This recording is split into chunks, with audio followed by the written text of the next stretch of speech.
하나님은 언제나 참 좋으신 하나님입니다. 그러기에 우리에게 복을 나눠주시되 참 좋은 것을 주시기를 기뻐하십니다. 할렐루야. 오늘도 예배에 참석한 여러분, 또한 방송을 듣고 계시는 모든 분들에게 하나님 사랑과 은혜와 축복이 함께 하시기를 주님의 이름으로 축원합니다. 오늘 열왕기하 4장 1절 이하의 말씀을 가지고 성도의 문제 해결, 문제를 해결받자라고 하는 제목으로 은혜를 나누고자 합니다. 어떤 노인대학에서 일어났던 일입니다. 그날 할아버지들한테 할머니에 가서 사랑 고백을 하라고 얘기합니다.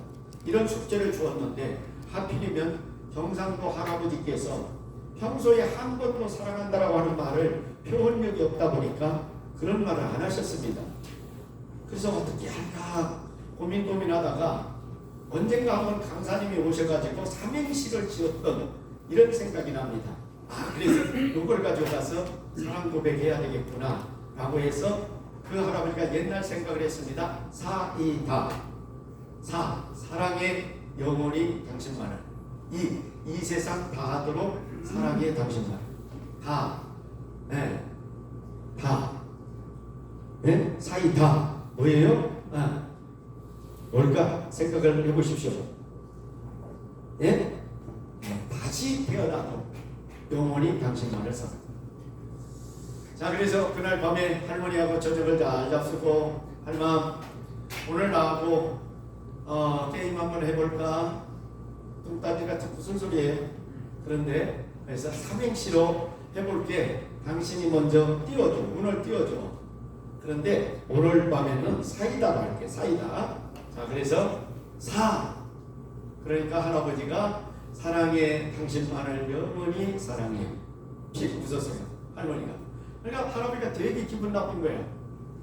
자기는 나름대로 해본다고 했는데 픽 웃으니까 기분 나쁜 거예요. 그래도 마지막에서 다음 그러니까 이 세상 다 하도록 영원히 당신만을 사랑해. 그러니까 할머니가 자기도 모르는 사이에 웃기고 있네. 그랬어요. 그러니까 엄청나게 할아버지가 기분 나쁜 거예요. 당신은 나름대로 해보겠다 했는데 참으로 웃기고 있다라고 하니까 그래도 마지막 한 번 더 띄워봐. 그러니까 할머니가 그러니까 다 뻥이다. 여러분, 우리가 신앙생활을 하다가도 어려운 문제가 닥치거나 시험이 당하거나 일이 있을 때는 신앙이 다 무너져버리고 다 뻥이다. 매트릭스라고 하는 미국 영화가 있었습니다. 지금으로부터 한 20년 전 영화입니다. 여기에 내용은 신앙과 철학을 대비하면서 어떻게 하면 유토피아, 코스모스 같은 정말로 꿈 같은 세상을 이 현실에 접목을 시켜볼까 라고 하는 네오의 주인공이 연구를 하기 시작합니다. 오피퍼스가 이걸 가지고 도와주는 사람이 됩니다. 그래도 되지 않으니까 절망을 하고 있는 이 네오의 주인공에게 이 오피퍼스 친구가 야 이 사람아, 자네도 언젠가는 깨닫게 될 날이 있을 거야. 뭘? 길을 아는 것과 내가 길을 걸어가는 건 달라.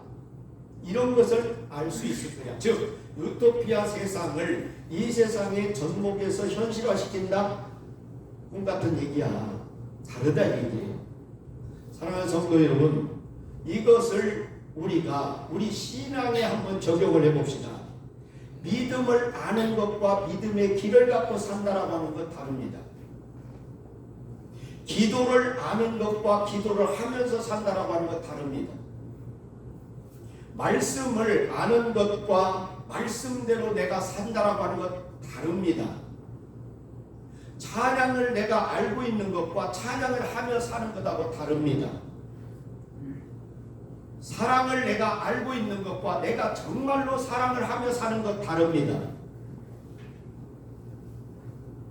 이처럼 어떨 때는 우리가 믿음이 큰 것 같지만 어떤 일이 있고 문제가 있고 환란이 있으면 정말로 뻥이야. 이렇게 되어버릴 때가 많이 있다는 거죠.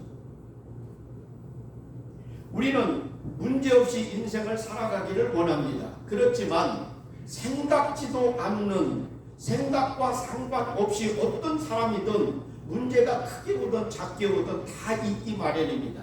고로 문제를 없애달라고 하기보다는 어차피 오는 문제, 그 문제와 함께 잘 해결해 나갈 점을 찾아가면서 가는 것이 인생입니다. 오늘 본문에 열왕기하 4장에 이 경제적인 문제, 빚 때문에 고통을 당하는 한 여인의 고백 이야기가 나옵니다. 그의 남편은 선지생도라고, 이렇게 선지자의 제자라고 얘기합니다. 고로 지금 해석에 보면 신학을 해서 주예종이 되겠다라고 하는 신학생이기도 하고요, 또 선지생도이기도 하고요, 나름대로 신앙이 좋은 사람입니다. 그런데 이 사람이 죽었어요. 어찌어찌하여 빚이 엄청나게 이 집에 큽니다.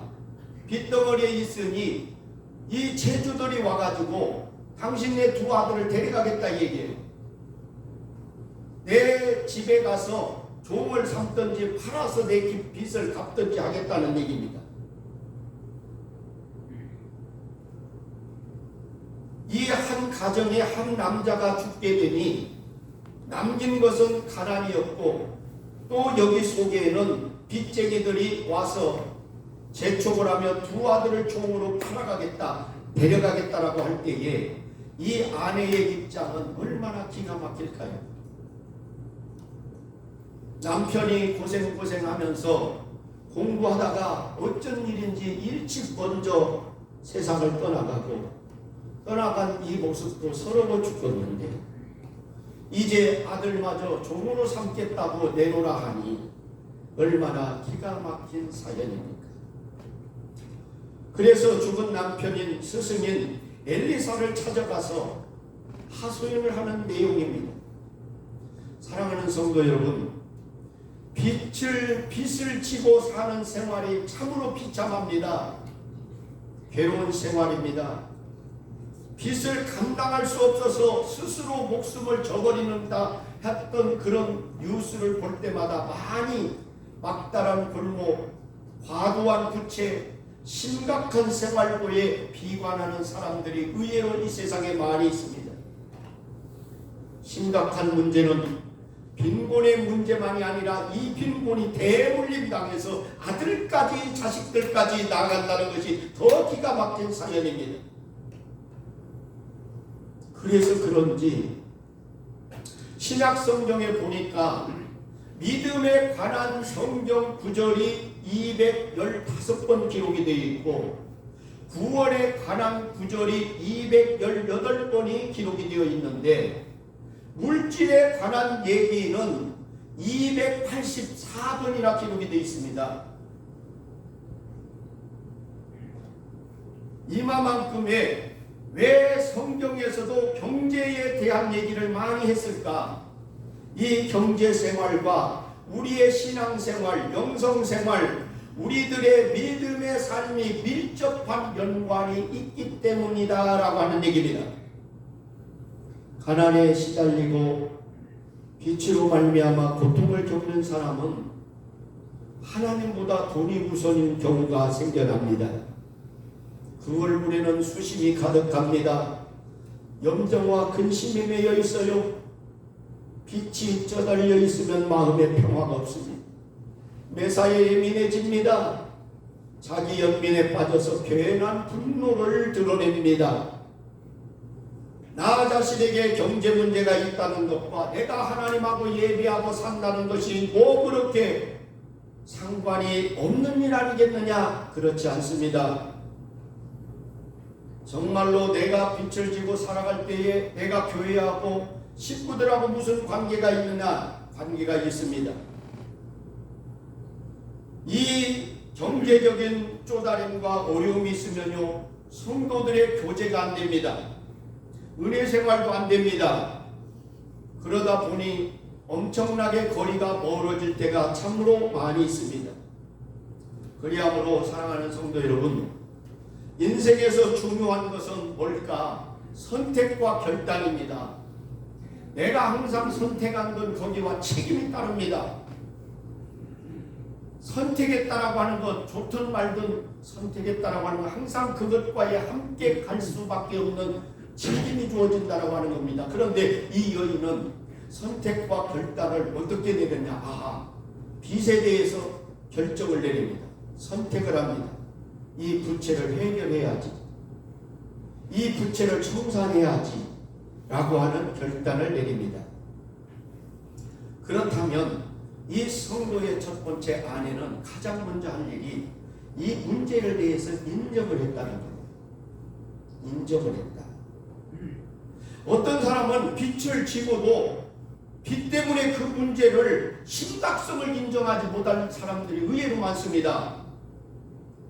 그러다 보니 또 빚을 내서 또 빚을 갚다가 왕창 무너지는 경우가 수없이 많습니다. 왜? 빚이 무서운 줄 모르고. 저는 부모님들한테 남의 빚 지는 건 남의 똥보다 더 무서운 것이다 그랬어요. 될 수 있는 한 남의 빚을 짓지 말아요. 더럽고 그것보다 더러운 것이 없다. 이 심각성을 모르니까 또 빚을 내서 또 빚을 갚다 보니 이건 어마어마한 문제가, 빚이란 내가 안 지고 살아야지 하는 심각성을 깨달아야 하는데 그냥 그러다가 모두 힘이 들고 어렵게 만들어가 버립니다.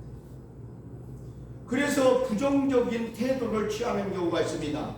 빚을 많이 진 사람들 원망하고 함께 분만 세상을 이직하는 경우가 있습니다. 아니면 스스로 악을 빡빡 쓰면서 돈 낳고 사람 낳냐, 사람 낳고 돈 낳지 사람이 제일 아니냐 하면서 아예 안 갚으려고 뻗어버립니다. 세 번째 사람은 바람과 함께 사라지다 모든 식구들 싸가지고 야방도주합니다. 또 한 부류는 내가 왜 이렇게 죄를 많이 졌어? 인과 응보의 생각을 하면서 내가 죄지었기에 이렇게 어려움을 당하지 않느냐, 이런 생각도 없지 않아 있는 경우도 있습니다. 사랑하는 성도 여러분, 선한 목적의 삶을 사는 사람도 시련은 있습니다. 즉, 이 꼴 성도들에게도 고난은 있습니다. 성도는 누구일까요? 세상을 살지만은 하나님 자녀로 구원받은 사람들이 성도라고 합니다. 성경은 말합니다. 성도들의 특권은, 누리는 특권을 축복해 주셨다라고 얘기합니다. 눈동자와 같이 지켜주셨다고 얘기합니다. 손바닥에 아구 생긴 것처럼 하나님 보호하시고 지켜주셨다라고도 얘기합니다. 그렇지만요, 세상에서는 성도에게도 고난이 있습니다. 성도에게도 고난이 있다라고 성경에 말씀합니다. 그러나 거기에 반드시 뜻이 있다는 겁니다. 고난 속에는 뭔가 하나님의 뜻이 들어있다는 겁니다. 오늘 이 엘리사의 생도 안에는 다른 것을 이 고난 속에 찾지 아니하고 어디를 갔습니까? 신앙의 사람, 하나님의 사람 엘리사를 찾아갔습니다.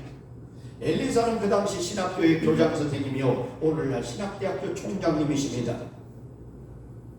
기적과 능력을 행하는 위대한 하나님의 종이었던 엘리사라고 구약 성경을 읽을 때마다 엄청난 위대성을 그는 표현했던 걸 볼 때마다 부러워하지 않을 수가 없습니다. 그녀가 엘리사를 찾아간 것은 사람의 방법을 택하지 않고 나는 하나님의 방법이 뭔가를 알고 싶습니다 라고 해서 하나님을 찾았고 하나님의 사람 엘리야스를 찾아왔다는 겁니다. 이럴 때 어떻게 하실까 하나님? 나의 처참한 환경에 어떻게 하나님은 나를 인도하실까? 하나님이 가지고 계신 방법은 뭘까? 나를 통하여 나타내고자 하는 하나님의 방법은 뭘까? 가서 두 번째로 그 문제를 고백하고 해결 방법을 배워야 되는데요. 그 문제를 고백했다, 찾아갔다. 그루지저 1절. 이것은 다시 말씀드려서 문제를 고백했다라고 하는 것은 기도했다는 얘기입니다. 기도란 하나님과 성도의 약속입니다. 하나님께서 성도들에게 너는 이렇게 하면 나는 이렇게 해주겠다라고 분명한 약속입니다. 이 세상에서도 약속을 깨면 그건 큰 불이익이 당합니다. 하물며 위대하신 하나님이 우리와 약속을 해줬는데 왜 그걸 안 들어주실까요? 들어주시죠. 그러면 기도를 하고 싶은데 왜 안 할까? 사탄이 막고 있습니다. 은혜 속에 살지 못하도록 막고 있기 때문에 성도들은 다 속아 넘어갑니다. 핑계댑니다. 힘든데, 피곤한데, 뭔데, 기름값 들어가는데 뭐하러? 이렇게 핑계거리를 잡아 사탄은 하나님 안에서 문제 해결을 갖지 못하도록 끌어가는데 성도들은 다 속아 넘어가서 맞아. 내가 뭔데? 기름값 들어가는데, 힘든데 뭐 기도만 다 해서 돼? 이런 식으로 합리화를 시켜버립니다. 지금 사탄의 재주에 넘어가서 내가 죽어가는 줄도 모르고 사람들은 성도들을 그렇게 생각하는 경우가 의외로 많습니다. 주님은 항상 우리에게 구하라 주신다, 찾으라 찾아준다, 두드리라 열려줄게 라고 얘기합니다. 기도한다는 것은 항상 하나님과의 머물게 만들기 위해서 기도하는 겁니다. 네 마음이 하나님께 머물러 있냐 이 말이에요. 기도할 때마다 세상 방법이 아니라 하나님께 머물러 있는 시간이에요. 기도할 때마다 하나님과 연결되는 시간이에요. 통로가 수도꼭지가 있어도 물이 수도관을 통해서 나에게 와야지요. 관을 연결시키는 시간이 기도의 시간이에요. 그 다음에 찾아가는 시간이에요. 하나님은 이 하늘 보고에 우리의 필요한 걸 다 마태복음 6장에 보니까 알고 계신다 그랬어요. 너희가 필요한 거 알고 기도해서 찾아가 이 말이에요. 찾아가. 그래야만 우리가 기도할 때는 좀 더 지속적으로 해야 돼요. 이 기도가 나는 30년을 하고 있는 기도도 지금까지 하는 기도가 있어요. 왜 한 번 하다 말아요? 이루어질 때까지 지속적으로 기도하라는 거예요. 까지 이루어질 때까지 하나님 틀림없이 이루어진다는 거예요. 그 다음에 구체적으로 하라는 거예요. 구체적으로 내 아이가 여기서 직장 주세요가 아니에요. 직장 주는데 1시간 거리 안에 주세요. 이왕이면은 봉급이 얼마 이상짜리로 주세요 라고 하는 거예요. 그리고 내 가정에서 출퇴근을 할 수 있게 해주세요. 얼마나 중요한지 모릅니다. 구체적으로 하라는 거예요. 구체적으로. 저는 엊그저께 농협조합장님하고 차 한잔 먹으면서 깜짝 놀랐습니다. 세상을 달리 봐야겠구나. 연고대에 나와가지고 쉽게 연봉 초봉이 연봉 4,500만 원 받아요?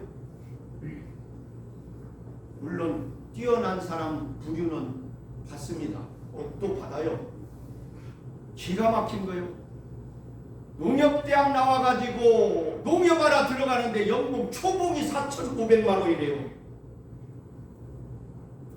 인생 15년 살아가는 그 영세에 맞더라고요. 나는 정확한지는 모르겠지만은 우리 아무개 아들 집사 그때 슬쩍 보니까 소령 때 4,500밖에 안 되는데 어떻게 해서 그렇게 뭐 센 학교가 아니잖아.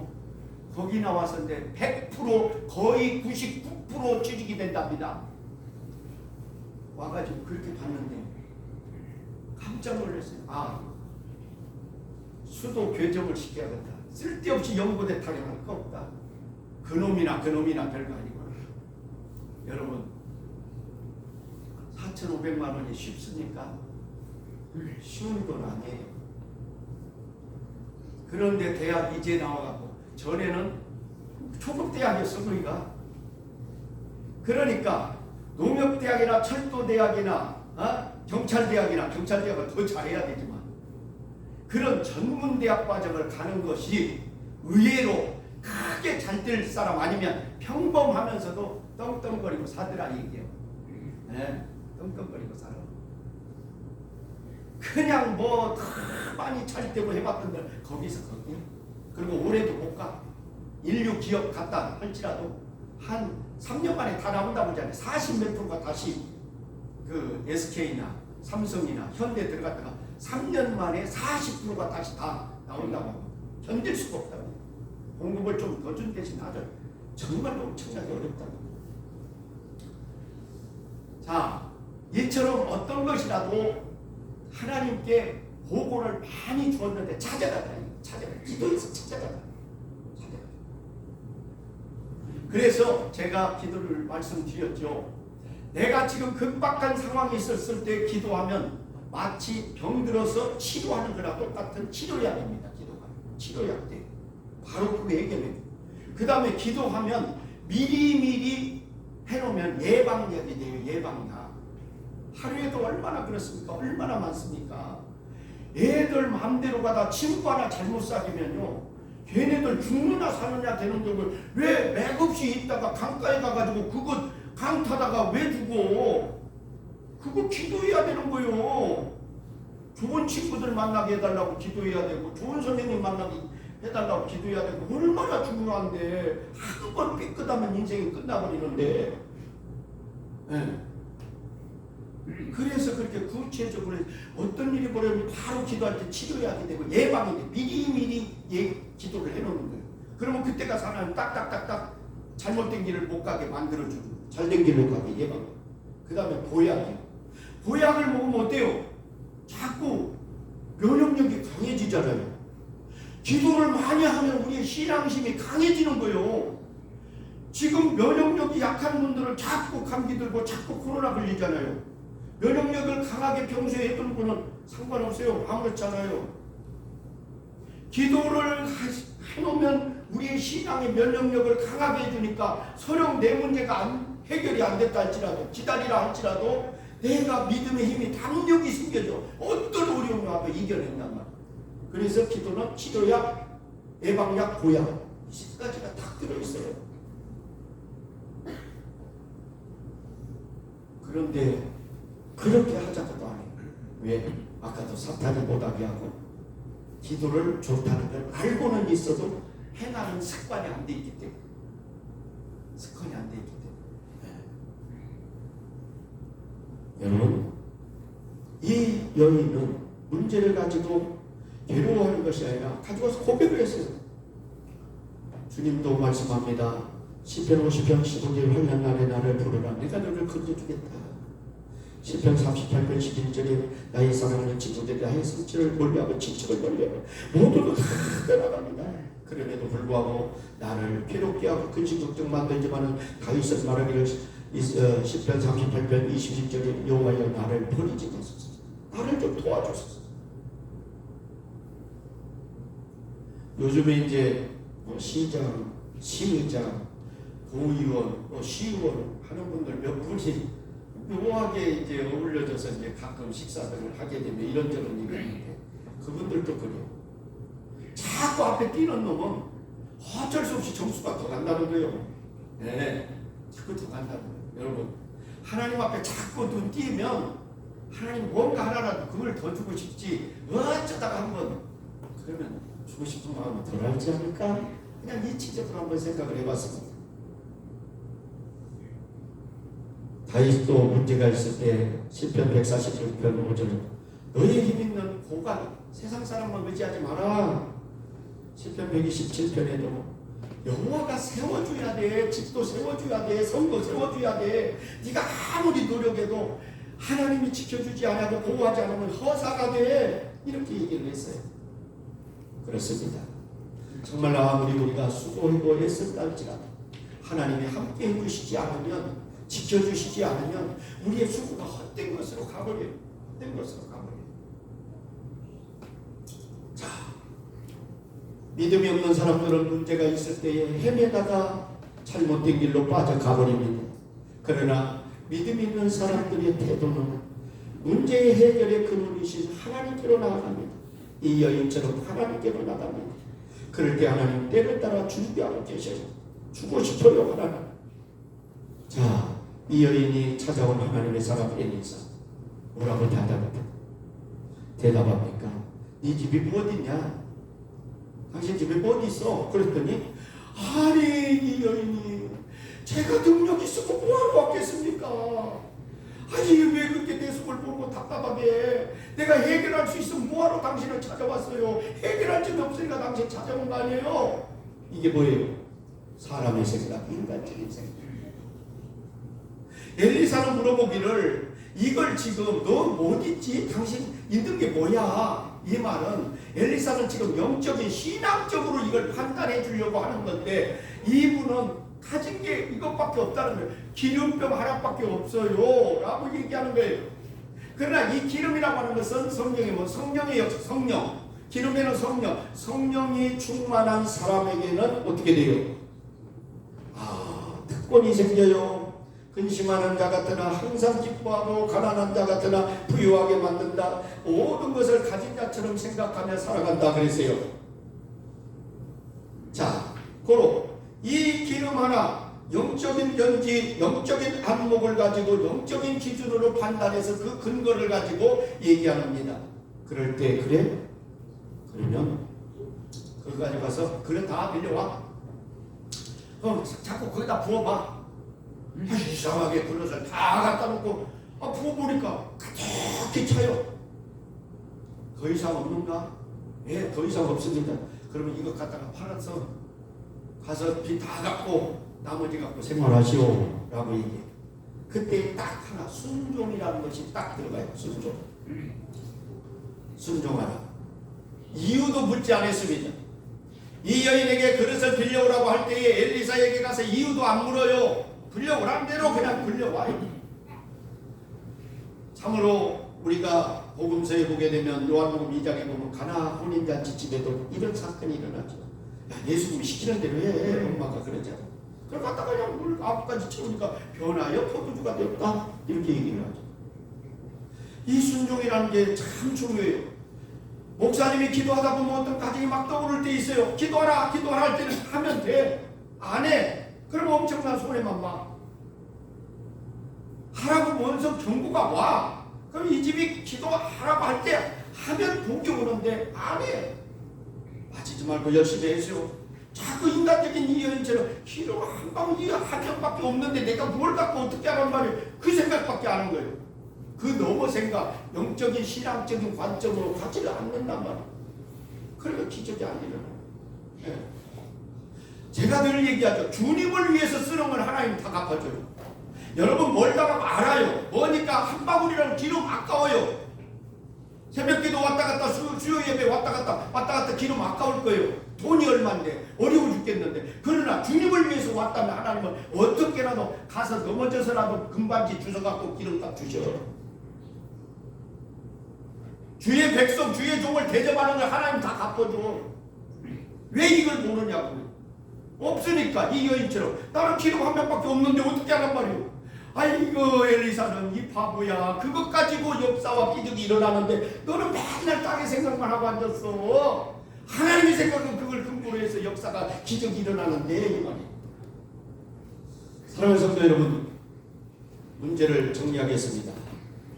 언제든지 어떤 문제가 있으면 그걸 인정하고 심각하게 다뤄야 됩니다. 우습게 다루는 사람은 그 해결점이 없습니다. 왜 이 문제가 있었을까 심각하게 다뤄야 돼요. 그 다음에 있어서 하나님의 사람, 하나님을 찾아가야 돼요. 그 다음에 있어서는 문제를 고백해야 돼요. 기도해야 돼요. 그러면 영적인 안목, 영적인 영안을 가지고 갈 때에 말씀으로 그대로 하라는 대로 순종하면 기적이 일어나면 다 구체적 갚아졌고 생활도 이루어졌습니다. 우리도 꼭 이 말씀대로 살아서 우리의 정말로 경제적인 얽히고 힘든 거 다 해결되고 우리의 삶이 더 생활이 행복해지시길 주님의 이름으로 축복합니다. 하나님